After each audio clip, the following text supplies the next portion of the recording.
John Michael Osbourne, better known to the world as Ozzy Osbourne, was born on December 3, 1948, in Birmingham, England. He grew up in Aston, an industrial district, in a working-class family. His childhood was shaped by poverty, dyslexia, and a constant struggle in school.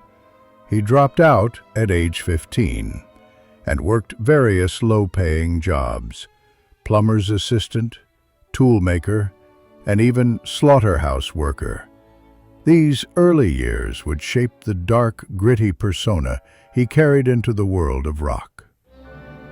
By the late 1960s, Birmingham was a breeding ground for the emerging heavy metal sound. Industrial noise, factory life, and post-war gloom created the perfect backdrop. In 1968, Ozzy joined forces with guitarist Tony Iommi, bassist Geezer Butler, and drummer Bill Ward. They formed a band initially called Earth, but soon changed the name to Black Sabbath, inspired by a 1963 Boris Karloff horror film. Their goal was simple: to make music that felt like a horror movie. Dark, heavy, unlike anything on the radio. In 1970, Black Sabbath released their self-titled debut album. It was raw, dark, and revolutionary. The title track, Black Sabbath, with its tritone riff, nicknamed the Devil's Interval, terrified listeners and thrilled young audiences looking for something heavier than Led Zeppelin or Deep Purple. Later that same year, they released Paranoid, featuring War Pigs, Iron Man, and the legendary Paranoid. Within months, Ozzy Osbourne became the face of a new genre: heavy metal. The 1970s were a whirlwind of success and chaos for Ozzy. Black Sabbath toured relentlessly, often fueled by alcohol, drugs, and internal tension. Ozzy's wild behavior offstage earned him the nickname the Prince of Darkness, though it was partly a media creation. On stage, he was mesmerizing. Offstage, he was self-destructive. Stories of hotel room destruction, all-night parties, and erratic decisions became legendary. One infamous incident happened in 1982. Ozzy bit the head off a bat during a concert in Des Moines, Iowa. According to Ozzy, he thought the bat was a rubber toy thrown on stage by a fan. It wasn't. He had to get rabies shots after the show. That moment defined his public image as a dangerous, unpredictable figure in rock history. Behind the spectacle, however, were serious struggles. By 1979, the chaos inside Black Sabbath reached its breaking point. The band fired Ozzy due to his worsening drug and alcohol abuse. He was devastated, but soon launched a solo career that would surpass many expectations. With the help of his future wife and manager, Sharon Arden, later Sharon Osbourne, Ozzy rebuilt himself as a solo star. In 1980, his debut solo album, Blizzard of Oz, introduced a new sound and a new guitar hero: Randy Rhoads. Songs like Crazy Train and Mr. Crowley became instant classics. Crazy Train, with its iconic opening riff, became not just a rock anthem but a cultural symbol of 1980s metal. Ozzy had successfully reinvented himself. But tragedy struck in 1982 when Randy Rhoads died in a plane crash during the Diary of a Madman tour. The loss was devastating for Ozzy, both personally and professionally. Many thought it would end his career. Instead, Ozzy pushed forward, releasing more albums and continuing to shock audiences with his stage antics. Throughout the 1980s and 1990s, Ozzy's reputation as a wild man only grew.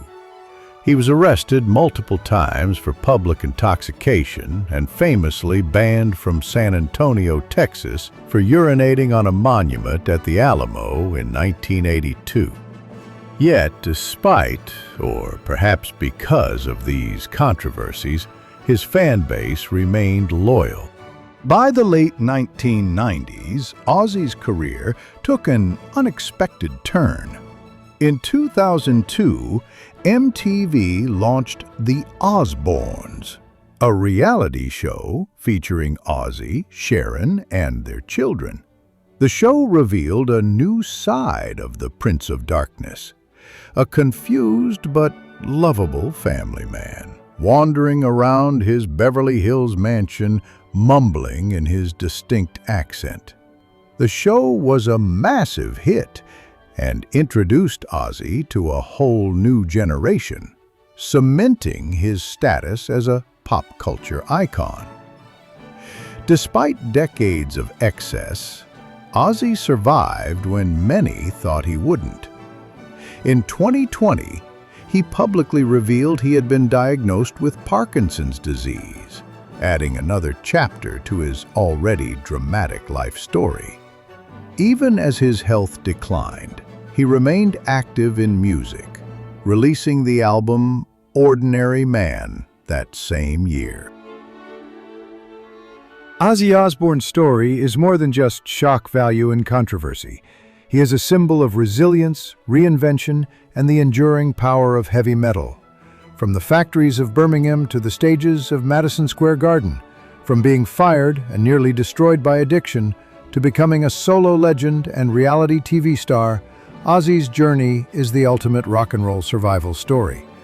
Today, when people call him the Prince of Darkness, it's both a nod to his theatrical image and a recognition of the darkness he survived in real life.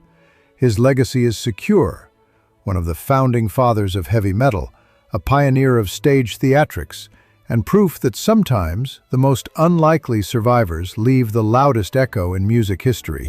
Ozzy's influence on heavy metal cannot be overstated.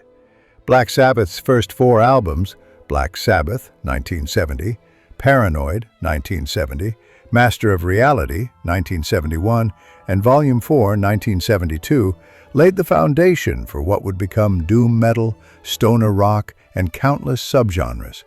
The slow, crushing riffs and dark lyrical themes inspired bands like Metallica, Slayer, and Iron Maiden. Even modern metalcore and doom bands trace their roots to the blueprint Sabbath created with Ozzy at the helm. His solo career also left a permanent mark. Blizzard of Oz, 1980, and Diary of a Madman, 1981, not only revived his career but also introduced technical guitar wizardry to mainstream metal through Randy Rhoads. Later albums like No More Tears, 1991, featuring Mama, I'm Coming Home, and No More Tears, showed Ozzy could evolve with the times while maintaining his signature voice and dark charisma. For decades, his live performances became a rite of passage for metal fans around the world. Controversy followed him throughout his career. Religious groups targeted him in the 1980s, accusing him of promoting Satanism and violence. One of the most infamous cases was the 1985 lawsuit over the song's Suicide Solution, after the parents of a teenager who died by suicide claimed the song influenced him. The court dismissed the case, ruling that the lyrics were protected by free speech. Ozzy always maintained the song was a warning about alcohol abuse, not an encouragement to self-harm. Cases like this only fueled his image as the ultimate outlaw of rock. In 2010, Ozzy released his autobiography, I Am Ozzy, where he admitted to the extremes of his lifestyle, alcohol, drugs, arrests, and near-death experiences, but also reflected on survival and family. He credited his wife Sharon with saving his life and career multiple times. Behind the chaos was a simple truth. Without Sharon's management, Ozzy might have been another rock casualty of the 1970s. Instead, he became one of the longest-lasting figures in heavy metal history. Even as of the 2020s, Ozzy continues to record music and make appearances despite health challenges. His story is a reminder that, in rock history, survival is as legendary as the music itself. Few artists have lived a life as extreme, controversial, and ultimately influential as Ozzy Osbourne. From the factories of Birmingham to the global stage, his legacy is secure. He didn't just help invent heavy metal, he became one of its most enduring symbols.